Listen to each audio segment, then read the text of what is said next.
Ava Gardner was born on December 24, 1922, in the rural farming community of Grabtown, North Carolina. She was the youngest of 7 children in a close-knit but impoverished family. Her early life was marked by hardship, especially following the death of her father when she was just 15. Despite these challenges, Gardner developed an independent and resilient spirit that would guide her through the demanding world of Hollywood.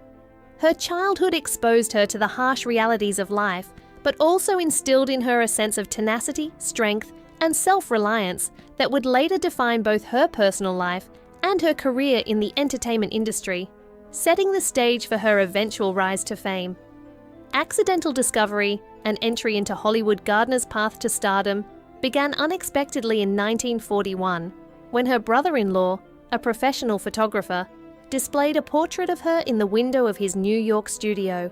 The photograph caught the attention of a representative from Metro-Goldwyn-Mayer, leading to a studio contract for the young, aspiring actress. Initially, she was cast in small, often background roles, capitalizing on her striking looks and exotic charm. MGM recognized her potential and enrolled her in acting and speech classes to overcome her southern accent. Gardner's dedication to her craft paid off, and her talent and charisma quickly drew attention. This combination of natural beauty and cultivated skill marked the beginning of her transformation into a Hollywood icon, breakthrough role, and rise to stardom. Ava Gardner's breakthrough came in 1946 when she starred opposite Burt Lancaster in the film noir classic The Killers. Her portrayal of the enigmatic Kitty Collins garnered critical acclaim and commercial success, establishing her as a rising star. From this point forward, she became one of the most sought-after actresses in Hollywood. Gardner's career flourished with significant roles in films such as Showboat, 1951, Mambo, 1953, The Barefoot Contessa, 1954, and On the Beach, 1959. Her performances balanced sensuality with vulnerability, proving her versatility beyond mere physical allure. She captivated audiences with her magnetic presence, demonstrating depth and complexity that elevated her from a screen beauty to a respected actress with international acclaim. Early marriages and personal struggles. Ava Gardner's personal life was often as tumultuous as her career was successful. Her first marriage to MGM star Mickey Rooney in 1942 was brief and troubled. Rooney, 21 at the time, contrasted sharply with Gardner's youthful innocence, and the pressures of Hollywood exacerbated their differences. Their marriage, conducted quietly in Ballard, California, was intended to protect Rooney's public image as the wholesome Andy Hardy. However, Gardner quickly became overwhelmed by Rooney's erratic behavior and compulsive gambling.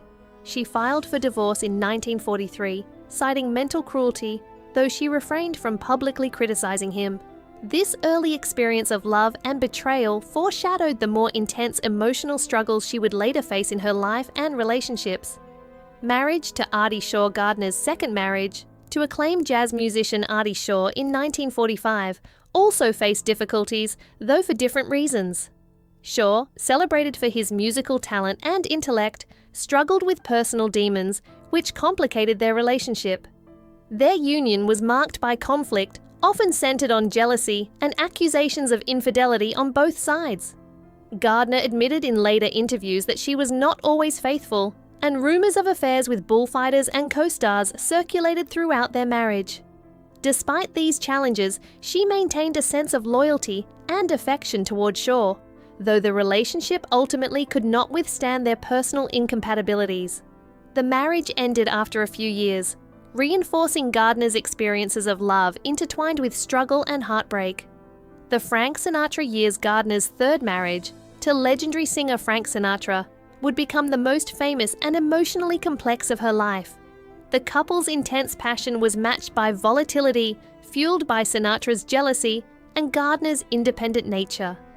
Ava described their arguments as psychologically exhausting, recalling moments when Sinatra would confront her at film sets or hotel rooms, creating public scenes that left her shaken. Despite the turbulence, Gardner never stopped loving Sinatra, making the eventual divorce all the more painful.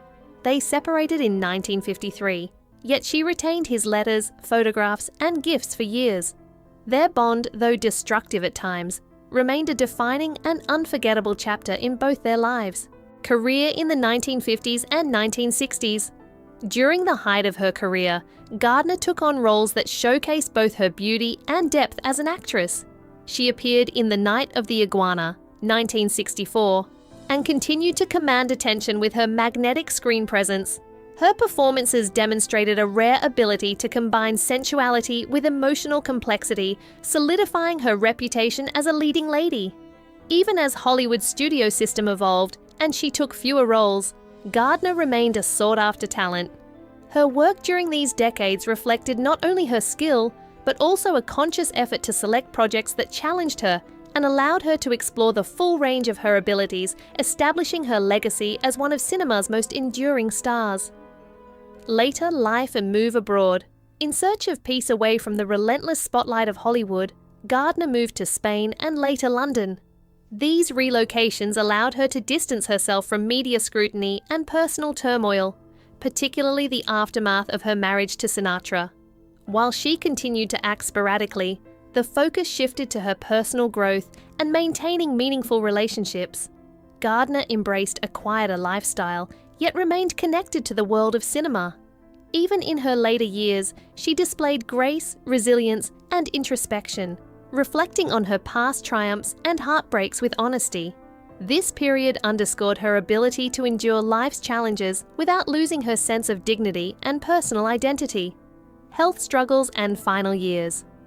In 1986, Gardner suffered a debilitating stroke that affected her mobility and independence. Despite her health struggles, she maintained friendships and engaged with the world around her. Sinatra, ever devoted, arranged for her to see a specialist in the United States, covering the travel and medical expenses. Gardner accepted the help, demonstrating both pragmatism and an enduring connection to her past loves. She passed away on January 25, 1990, in Westminster, London, from bronchopneumonia at the age of 67.